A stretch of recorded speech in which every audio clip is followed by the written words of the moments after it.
와가지고 어떻게 하다 보니까 영양 선생님이 되셨어요. 그 집을 담당하시는 선생님이 되셔가지고 토요일마다 이렇게 또 같이 어울려서 또 함께 노래도 하고 그림도 그리고 식사도 나누고 그 학생들입니다. 근데 갈수록 잘해요. 자신감이 생기고 얼마나 귀한 일인지 모릅니다. 요새 코로나 때문에 토요 학교도 조금 숫자가 줄었어요. 이제 코로나가 지나가면은 우리 토요 학교가 많이 번창할 줄로 저는 믿고 있습니다. 감회해 주셔서 감사합니다.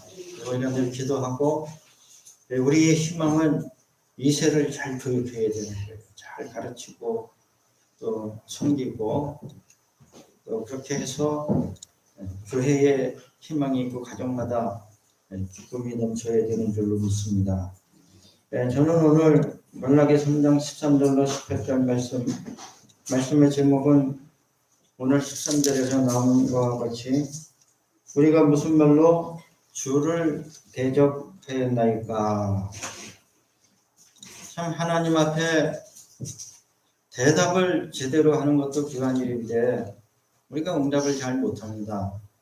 저나 여러분이나 영적으로 혼탁하고 기도를 깊게 할 수 없기 때문에 살다 보면은 주님의 음성을 놓칠 때가 있어요.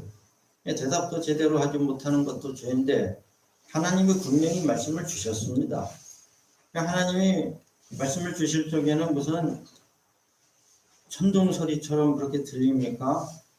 내 마음에 내 양심의 말을 하는 거예요. 내 양심에. 그리고 하나님은 귀에다 대고 말씀하시지 않고 나의 깊은 생각 속에 무슨 적은 하나님의 말씀 로고스를 주시는 거예요. 그럼 받았으면은 대부분의 사람은 하나님 말씀에 감사하고 기뻐하고 주님 말씀 받은 그날이 행복한 날이고 복된 날이고 대부분의 사람은 그러는데 일부 악한 게 아니라 완악한 이제 말씀드리고 완악한 사람들은 하나님의 말씀을 듣고도 자기가 기분이 나쁘면 우리 한국인들은 정서가 풍부하고 감정이 좀 많은 편이 흔히 있어요. 자, 장점으로 볼 수 있지만 우리 한국 사람들이 그래서 안 되는 거예요. 기분 나쁘면은 아무것도 안 해요. 기분이 좌우가 되면 안 되는데 하나님께 대적하는 말을 실컷 많이 하고도 하나님의 말씀이 임할 때에 우리가 언제 그랬습니까? 그렇게 하면 안 된다는 거예요. 말라기 선지자 때나 2500년이 지난 지금의 때나 하나님을 섬기고 경외하는 사람들은 최소한의 도리가 있는데 하나님이 말씀하시면 내가 좀 마음에 좀 거시기 해도 거시기가 뭔지 모르지만 그렇게 해도 하나님 하고 조금 생각을 하고 숙고도 하고 반성도 해야 될 줄로 믿습니다. 오늘 말씀의 주제가 그것입니다. 우리 말씀을 함께 나누기에 앞서서 마음 훈련합니다. 마음 훈련 왜 해야 될까요? 여러분 이 자리에 나올 때 힘들게 나왔어요. 복잡한 마음 있는 분 있어요. 산만한 마음 있습니다. 우울한 마음도 있어요. 힘든 마음도 있어요. 근데 우리가 이 자리에 우리의 마음을 오로지 모아서 하나님을 향하는데 하나님께서 주신 하나님의 은혜와 복을 생각하고 하나님의 복을 양력 앞뒤 사람에게 나옵니다. 밝은 얼굴로 환한 얼굴로 하나님의 복을 나눕니다. 하나님은 우리에게 복된 말씀을 주셨습니다. 감사합니다. 앞뒤도 나눠주세요. 따뜻한 손으로 양력 앞뒤분에게 나의 사랑을 전합니다. 지금은 악수하지 말라니까 악수하지 마시고요. 따뜻한 손만 내밀어서 사랑을 전합니다. 말로 대적하지 않고 위로하겠습니다. 주먹을 불끈 쥐고 상대방에게 힘을 줍니다. 에너지를 주는 거예요. 힘을 줄 때에 상대방이 좀 힘을 얻을 수 있도록 주먹을 불끈 쥐고 힘을 줍니다. 위로하는 아름다운 사람이 될 것입니다. 감사합니다. 말로 주를 대적하는 것은 믿는 자나 믿지 않는 자나 다 할 수 있습니다. 말로 주를 대적하는 것은 세상 사람들은 그저 식은죽 먹듯이 해요. 하나님이 어디 계시냐? 뭐 하나님, 그래서 우리의 믿음을 폄하하고 때로는 조롱하기도 하는 거예요. 잘 믿어봐야 무슨 소용이 있냐? 다 오늘 본문에 나오는 말씀이죠. 그러나 때때로 우리도 잘 믿는다고 하다가도 말로 주님을 대적하는 경우가 있다는 거예요. 어떻게 믿는 자가 우리 주님을 말로 대적할 수 있느냐? 시험에 빠져서 힘들어서 지쳐서 주님, 내가 이렇게 열심히 믿었는데 자, 이게 뭡니까? 서운합니다. 고향말로 서운합니다. 섭섭한데다. 또 도대체 나는 왜 이렇게 믿음 생활이라고 열심히 하는데 되는 일이 없으니까 좀 나쁜 경우는 그 누구를 끌어다 드려요. 김 집사는 저렇게 잘 사는데 나는 이게 뭡니까 주님? 그렇게 되면은 참 힘든 거예요. 근데 우리가 그러한 일이 생기지 않도록 자기 자신을 늘 돌아보고 조심해야 된다는 거예요. 믿음의 길을 감에 있어서 말로 주를 대적하고 원망하고 불평하고 그렇게 쏟아내다 보면은 하나님은 슬퍼하시고 마귀만 즐거워하는 거예요. 마귀만 기뻐한다는 거예요. 또한 말로 주를 대적하는 것은 개인의 문제이기도 하지만 사회의 문화와 흐름의 영향도 크다는 것을 저는 요즘 느끼고 있는 거예요. 지금 우리 한국은 한 기독교 정서가 팽배해 있는 거예요. 참 슬픈 일이에요. 우리의 손자들은 먹을 거 못 먹고 입을 거 못 입고 주님을 섬기고 이웃을 나누고 학교도 세우고 고아원도 세우고 병원도 세우고 학교 봉사도 열심히 했는데 잘한 거 알아달라고 부탁하는 건 아니에요. 그것도 좋은 일은 아닙니다. 그러나 잘한 거 안 알아줘도 좋은데 잘못한 것만 가지고 얘기를 하고 무슨 교회는 무슨 광신도 집단 같고 아무튼 제가 더 말하면은 안 믿는 분이 제 설교를 들으면 또 공격하고 욕할지 몰라요. 여러분 생각할 때에 그러한 현상은 우리나라가 지금 시작된 것 같지만 이미 19세기, 20세기 들어서면서 서구의 철학의 사조와 소위 사회 문화 흐름과 급격하게 변하는 유행 풍조를 따라서 마치 교회는 좀 고루하고 지적으로 떨어지는 사람들이 모여가지고 하나님 아버지를 의지하는 것이냐 그렇게 공격하는 풍조가 있다는 것을 우리는 알아야 돼요. 그것은 때로는 아주 교묘한 미디어의 형태로 드라마나 연극이나 영화나 혹은 대중가요나 또 외국으로 치면 팝송이나 요새는 K-팝이 더 뜨고 있지만은 그러한 흐름이 있다는 말입니다. 그러나 세상의 유행과 풍조나 또 문화나 이데올로기 이 모든 것은 공통점이 있어요. 다 한계가 있고 곧 바뀐다는 거예요. 바뀌는 때가 오는 거예요. 이데올로기도 저희가 학교 다닐 때는 이데올로기가 중요했어요. 그 이데올로기라는 것은 정치와 경제 시스템을 아무튼 총괄하는 하나의 관념체계인데 좀 제 말이 어려운지 몰라도 아무튼 이데올로기는 그래서 너는 공산주의자냐 민주주의자냐 뭐 뭔지도 모르고 그러나 지금의 학생들의 분위기는 이데올로기 논쟁을 안 합니다. 상당히 실용적으로 바뀌었다고 들었습니다. 이데올로기가 이미 어느 선에서는 쓸모없는 거로 종언이 되어버렸다. 이건 제 얘기가 아니라 다니엘 벨이라는 그 미국의 사회 철학자, 정치 철학자가 이미 이데올로기 종언이라는 책을 썼어요.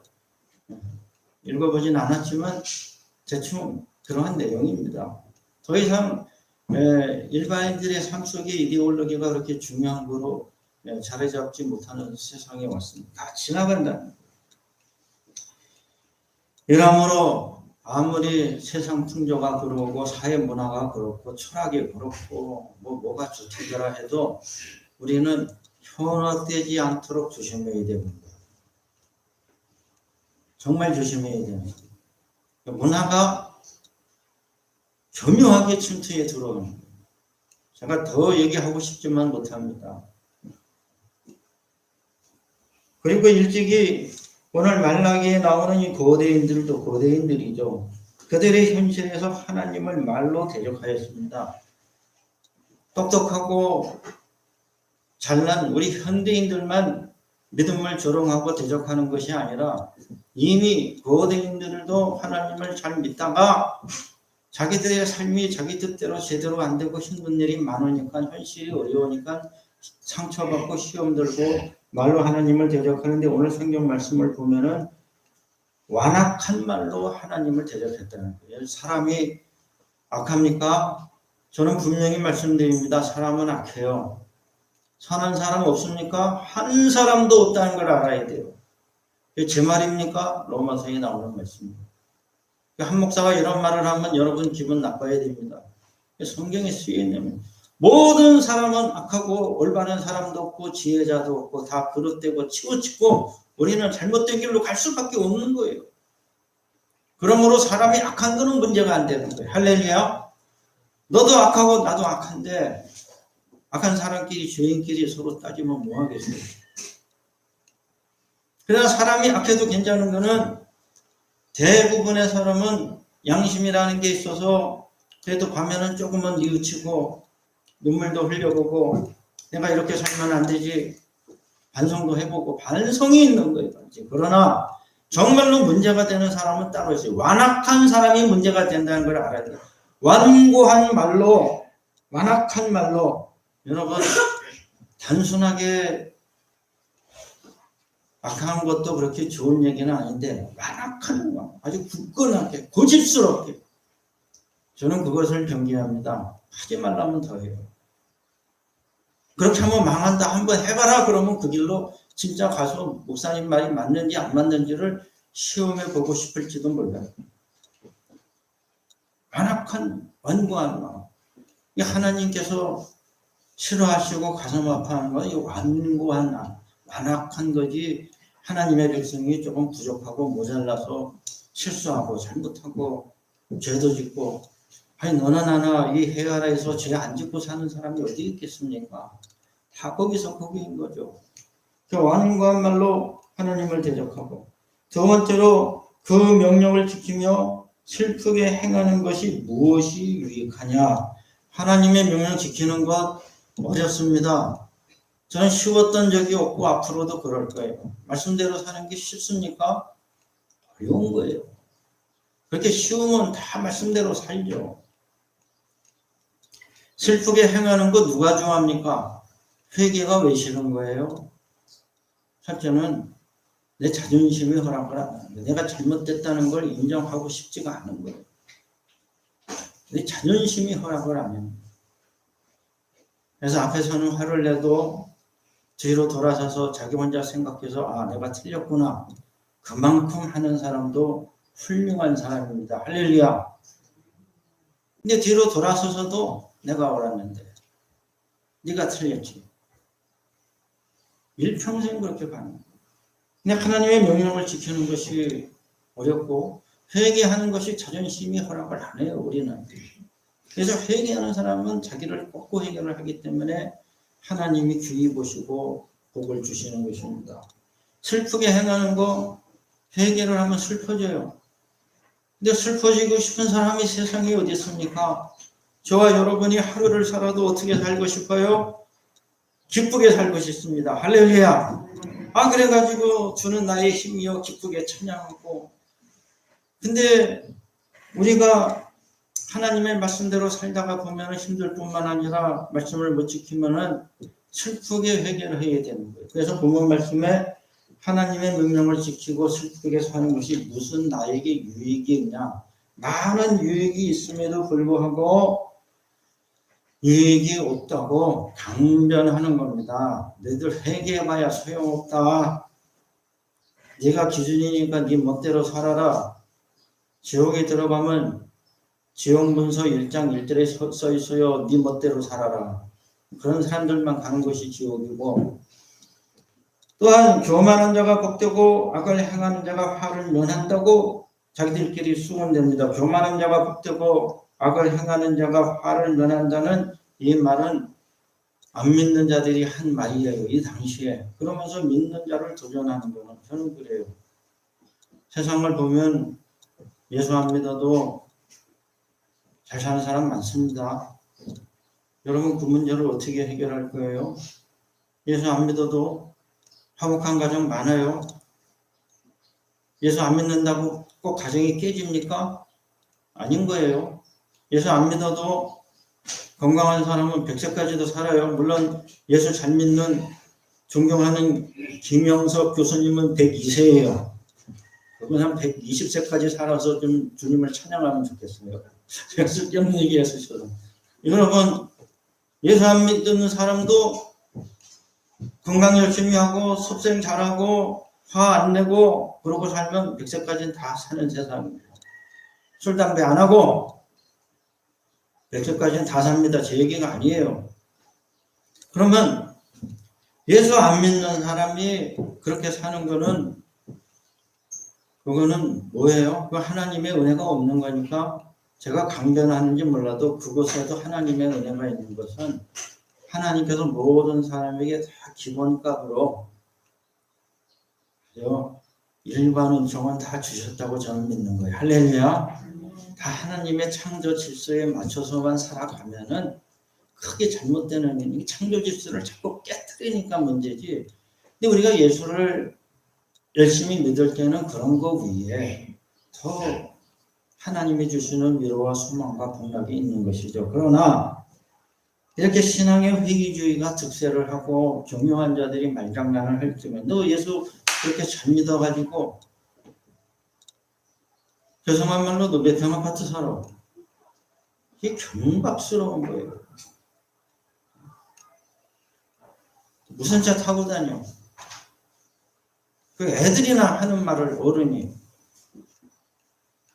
그럼 예수를 잘 믿고 말씀대로 겸손하게 잘 사는 사람이 그렇게 유익이 없고 헛되다고 하면은 믿음이 약한 사람은 넘어집니다.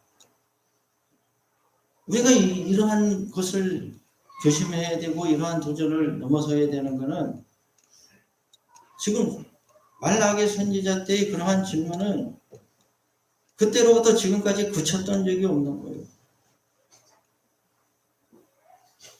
그래서 이러한 이야기로 하나님을 대적하는 가운데에 하나님의 종 말라기에게 하나님의 말씀이 임한 겁니다.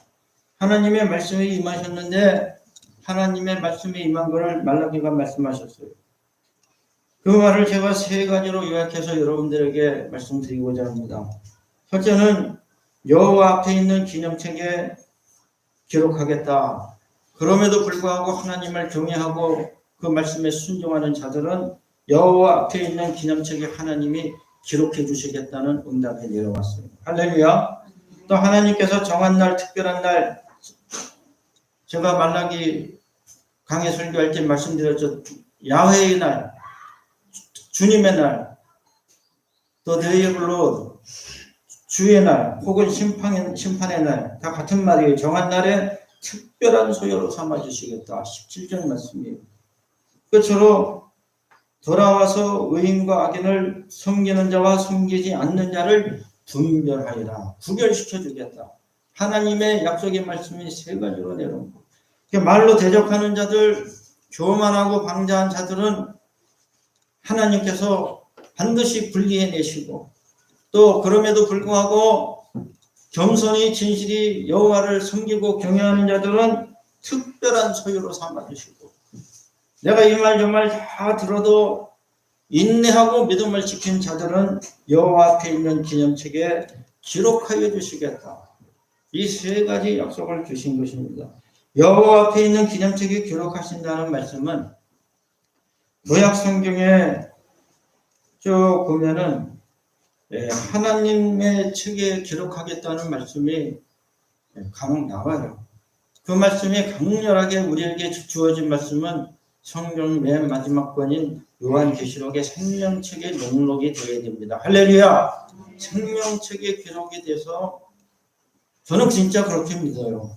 그 기록된 그 코드가 DNA, RNA 구조보다도 더 힘을 발휘해서 새 창조를 일으킨다고 봅니다.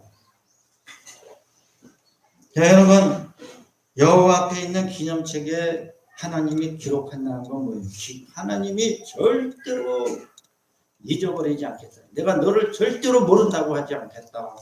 영원부터 영원까지 기억해 주시는 하나님. 제가 며칠 전에 그 명랑 2달의 반전이라는 강의를 하남문화예술회관 관장님으로부터 강의를 들었는데 너무 감동을 받았어요. 근데 이수신 장군은 우리나라에서 존경받는 조상 중 아무튼 제 생각에는 열성각 안에 들어간다고 믿고 있습니다. 크게 봐서. 참 존경하는 이순신 장군 마지막 전투가 저 거기 갔었어요. 또 가고 싶어요. 좁은 해역 그 명랑고 울줄목인지 하여튼 거기에 그 진도 지금 진도 대교가 놓아졌잖아요. 하여튼 제가 그때 가서도 얘기 들었는데 그 물살이 너무 세가지고 다리 놓는 인부들이 겁을 많이 먹었었다는 물살이 초소분매탑니다. 얼마나 센데 아무튼 우리 이순신 장군이 임진왜란에서 바다를 지켰기에 전라도 곡창지대가 무사했고 결국은 우리나라가 1500년도에 이씨, 김씨, 박씨가 요시다, 다케시마, 사카다 맞아요. 아무튼 성이 그때다 바뀔 뻔한 거예요. 성이. 근데 이순신 장군이 임진왜란 때 제일 잘한 것 중에 하나를 꼽으라면 저는 일기를 쓴 거라고 봅니다. 일기. 소위 통칭하여 난중일기는 7권으로 이루어진 책인데 왜 7권이냐면 7년간 일기를 쓰신 거예요. 아주 상세하게 쓰셨대요. 그래서 이 충무공의 일기 제목은 난중일기라는 제목이 없어요. 그냥 임진일기. 그 해마다 권별로 있는 거를 200년이 지난 후에 정조가 충무공을 영의정으로 이렇게 올리면서 그 일기들을 합본을 해서 난중일기라는 제목을 붙여서 난중일기가 된 거랍니다. 근데 제 개인적인 견해는 이순신 장군이 뭐라고 말할 수도 없을 만큼 훌륭하고 타고나신 장군이고 또 민장가이지만은 제일 잘한 것 중에 하나는 7년간 일기를 적었다. 그 일기를 통해서 밝혀지는 것들이 너무 많았고 그래서 이순신 장군의 최대의 역점은 7년간의 기록이다. 그리고 이제 그러다 보니까 얼마 전에 우리 송 집사님이 저한테 추천해가지고 제가 김원 씨가 쓴 칼의 노래라는 책도 너무 재밌게 읽고 있어요. 잘 읽혀요. 책이 재밌게. 그 책도 아마 그 난중일기를 토대로 해서 쓰지 않았나 저는 생각을 합니다. 안 그러면 쓸 수가 없죠. 자, 여러분, 기억은 기록을 능가할 수 없습니다. 아무리 기억이 좋은 사람도 기록하지 않은 것은 정확할 수가 없어요. 사람 잡는 말 하지 말고 기록하고 메모해야 돼요. 지난주 설교 제목 아십니까? 저 모를 줄 알고 물어보는 거예요. 여러분 기억할 필요도 없을지 모르지만 기억 못해요. 어제 먹은 점심도 기억이 잘 안 나는데 저는 나요. 너무 잘 먹어가지고. 김치찌개 너무 맛있었어요. 오이지. 빵도 먹고. 그렇게 잘 먹은다면 행복한 거예요, 제가. 자, 여러분. 근데 보통은 기억이 안 나요. 뭘 먹었지. 여러분 생각해 보세요. 기억나나? 어째 점심 되면 뭐? 절대로. 그래서 요새 애들 말에는 어설픈 메모가 탁월한 기억보다 낫다는 애들 말도 있어요. 어설프게라도 메모하라는 거예요. 어설프게라도. 한자라도 적고.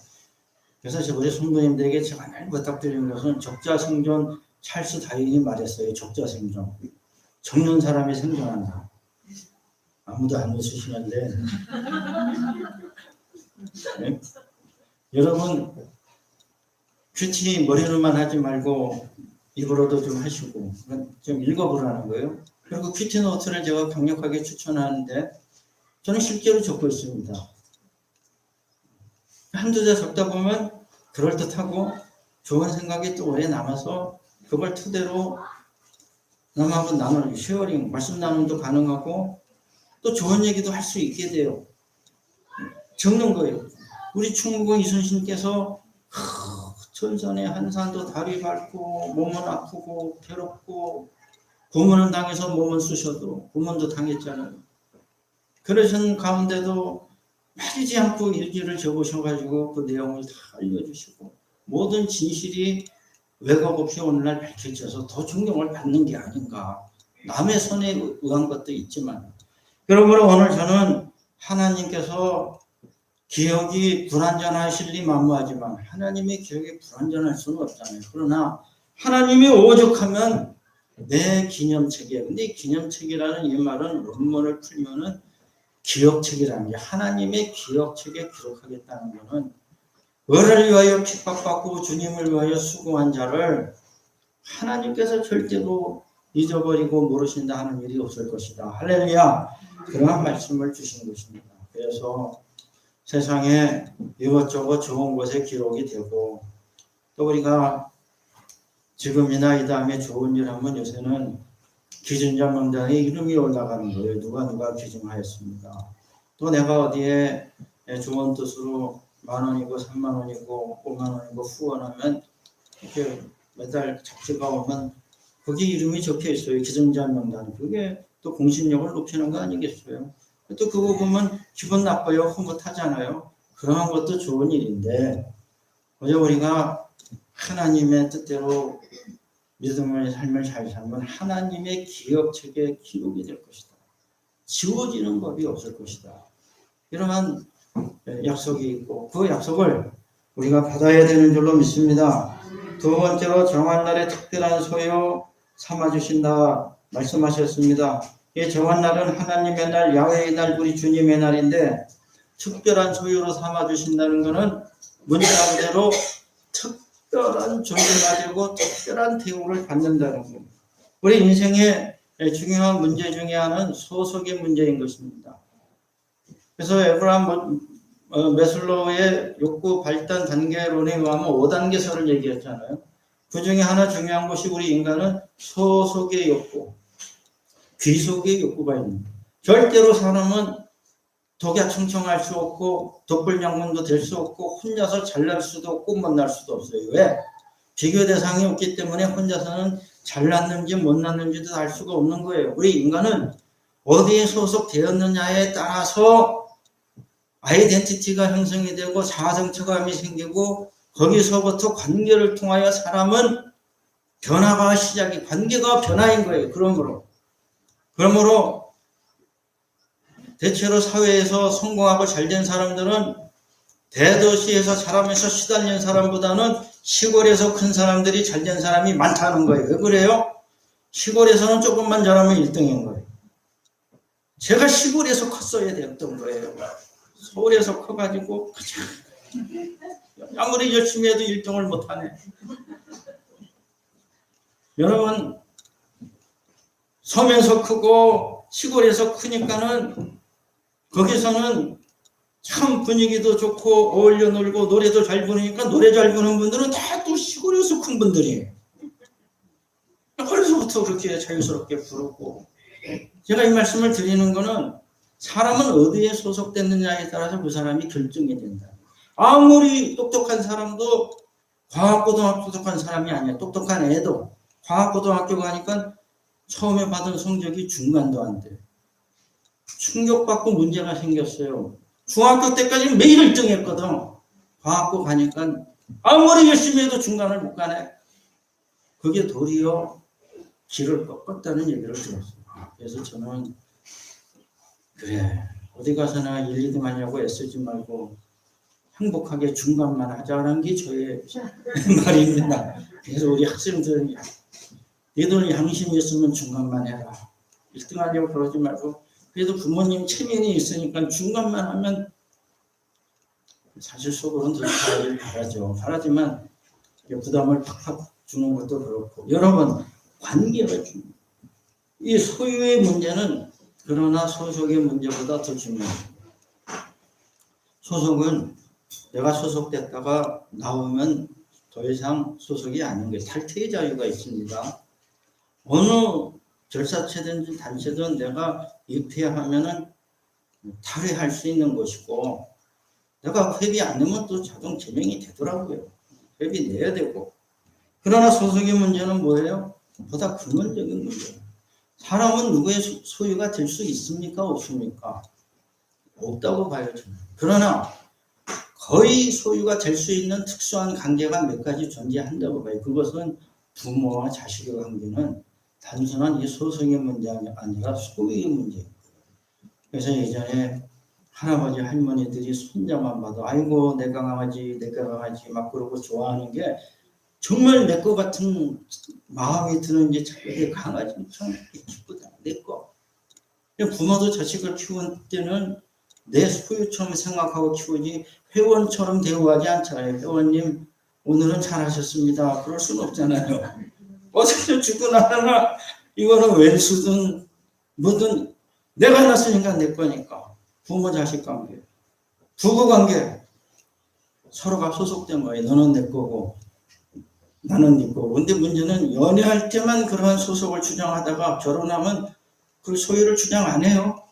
그래서 결혼해도 여전히 이 특수한 관계는 소유의 관계예요. 하나님이 묶어줬단 말이에요. 소유다. 그러니까 어디 가서나 특수한 관계로 주장을 펴는 거예요. 형제 자매 관계도 거의 유사하게 그렇고. 그러므로 하나님께서 오늘 본문 말씀에 특별한 소유로 삼아주신다는 것은 우리의 구원의 형태인 자녀 삼아주신다는 말과 같은 것입니다. 할렐루야.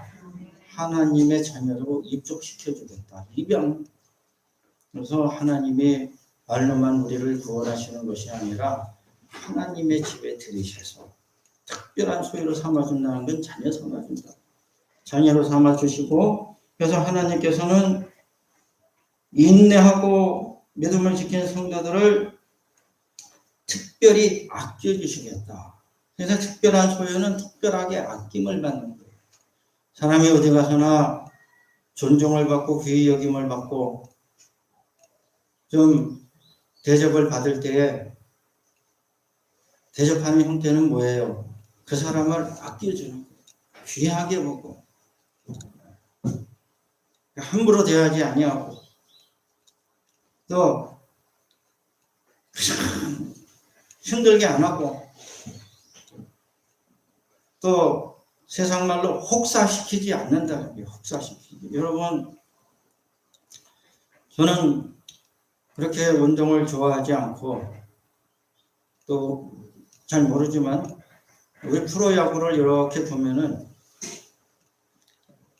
젊어서 워낙 잘했던 선수가 있고 또 만년에 꽃을 핀 선수들도 있어요. 뒤늦게 잘하는 선수들도 많습니다. 그런데 안타까운 상황과 소식은 중고등학교 때 잘하고 그렇게 하다가 대학 시절에 꺾이고 왜? 혹사를 당해서. 또 프로에 가서도 마찬가지예요. 프로 선수로 열심히 뛰는데 아무튼 사정이 그렇든 자기가 과욕을 부렸든 이 혹사를 당했거나 자기가 자기 자신을 혹사시키는 사람은 선수 수명이 짧은 거예요. 오래 못 가요. 그래서 감독의 역할은 뭐예요? 선수들이 잘 뛰도록 하는 거지만 딱 봐가지고 선수가 좀 이상하면 바꿔줘야 돼요. 그러면 막 잘할 수 있는데 하고 막 글러브 집어 던져도 그게 감독의 역할인 거예요. 너 그만해. 더 하면 안 돼. 그래서 선수를 보호해줘야 돼요. 근데 감독이 만약에 나쁘거나 어리석으면 잘한다고 계속 내보내요. 잘한다고 계속 내보내면 어떻게 돼요? 혹사를 당합니다. 그 어깨가 고장나고 이렇게 되면은 부상자 명단에 올라가고 다음에 뛰지도 못하고 그러고 시들시들 해가지고는 그렇게 되는 것을 간혹 보는 거예요. 그 하나님께서 특별한 아들, 딸을 불러주셔서 주시는 혜택은 뭐예요? 특별히 아껴주겠다는 게 할렐루야. 저는 성도들이 교회 와서 예배만 잘 드리면 된다고 보는 사람입니다. 봉사해야죠. 봉사 강요 안 합니다. 내가 받은 은혜, 내가 받은 재물, 내가 받은 재능으로 봉사할 마음이 들어야 봉사가 되는 것이고, 교회가 성도를 혹사시킬 수 없잖아요. 만약에 교회가 성도를 혹사시킨다면 언젠가 큰 문제가 됐던 이단일 거예요. 저 남미 어느 섬에 데리고 가가지고 농장 만들고, 저도 농사 참 좋아합니다. 근데 성도님들 농사하고 안 그러잖아요. 하고 싶은 사람만 하고 싶은 사람. 여러분, 하나님이 특별히 아껴주심으로 우리를 귀한 아들, 딸처럼 존대하시는 거지. 우리를 혹사해서 네가 땅끝까지 가서 복음 전하라. 저는 그렇게 말하는 사람들 말리는 편이 많아요. 뭐하러 네가 땅끝까지 가냐. 너 부모님한테 효도해라. 할렐루야. 집에 계신 부모가 땅끝이다. 네 선교지는 부모님이다. 그렇게 혹사시키는 하나님이 아니야. 하기 싫다는 사람을 억지로 잡아다가 일을 시킵니까? 그거는 아들이 아니라 노예인 거죠. 오늘 이러함으로 하나님은 하나님을 경외하고 섬기는 자를 특별한 소유로 삼아주시고 또 특별히 아껴주시겠다. 귀한 아들처럼 대해주신다는 말씀인 것입니다. 끝으로 하나님의 날에 정한 때에 말로 하나님을 대적하지 아니하고 믿음을 지키고 섬긴 자들은 의인과 악인을 섬기는 자와 섬기지 않는 자를 분별하리라. 18절의 말씀이에요. 하나님의 때가 되면 우리는 돌아와서 이 세상을 지도하고 이끄는데 이 본문 말씀의 특이한 거는 이 분별하는 그 주체가 야훼 하나님이 아니라 너희가 돌아와서 의인과 악인을 분별하고 하나님을 숨기는 자와 숨기지 아니하는 자를 분별하리라. 하나님의 때에 하나님의 백성을 높여주시면 세상의 리더가 된다는 말씀입니다. 그 분별하는 힘을 주신다는 거예요.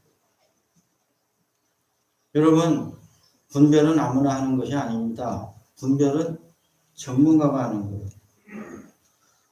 여러분, 내가 피부병이 걸려서 병원에 가면은 뭐라고 얘기한다고 알아듣습니까? 그냥 피부 연고지하고 약 받아오는 거죠. 그렇지 않습니까? 병명을 내가 어떻게 다 외우고 알아요? 그냥 믿고 받아오는 거죠.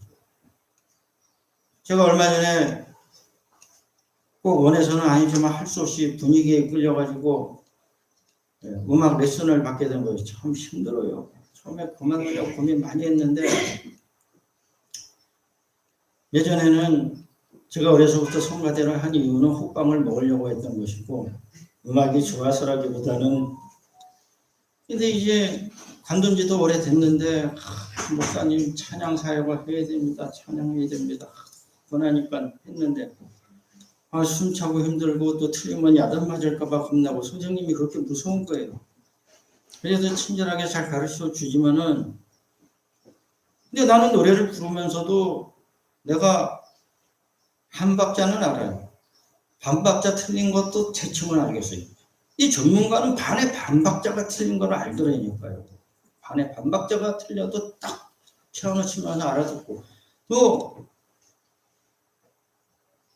음이라고 하는 것은 이 음정이 한 음씩 올라갔다는 반음이라는 게 있잖아요.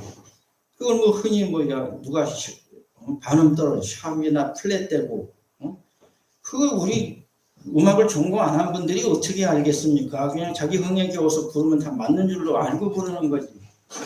근데 전공한 분들은 알아요. 딱 하면서도 누가 반음 떨어지고 있어요. 그 순간 옆에 사람을 봤죠. 나는 아니라고 믿고.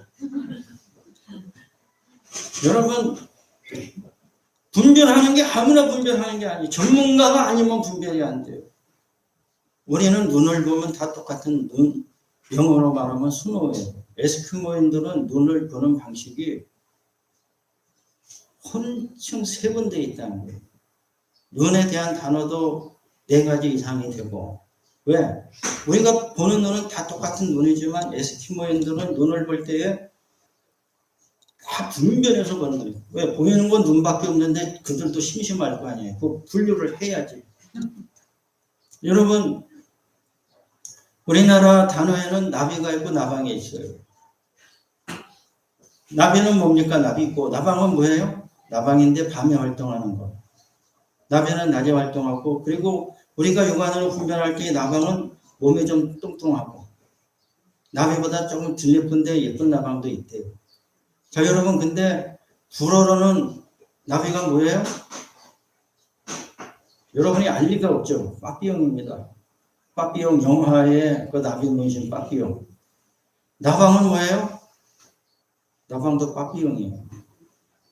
그럼 가령 이러한 어느 집에 나비가 세 마리 들어오고 나방이 2마리 들어왔으면 우리는 나비가 3마리 들어오고 나방이 2마리 들어온 겁니다. 맞죠? 그런데 만약에 프랑스 사람 집에 나비 3마리하고 나방 2마리가 들어왔어요. 그럼 거기는 어떻게 들어온 거예요? 빠삐용 5마리가 들어온 겁니다.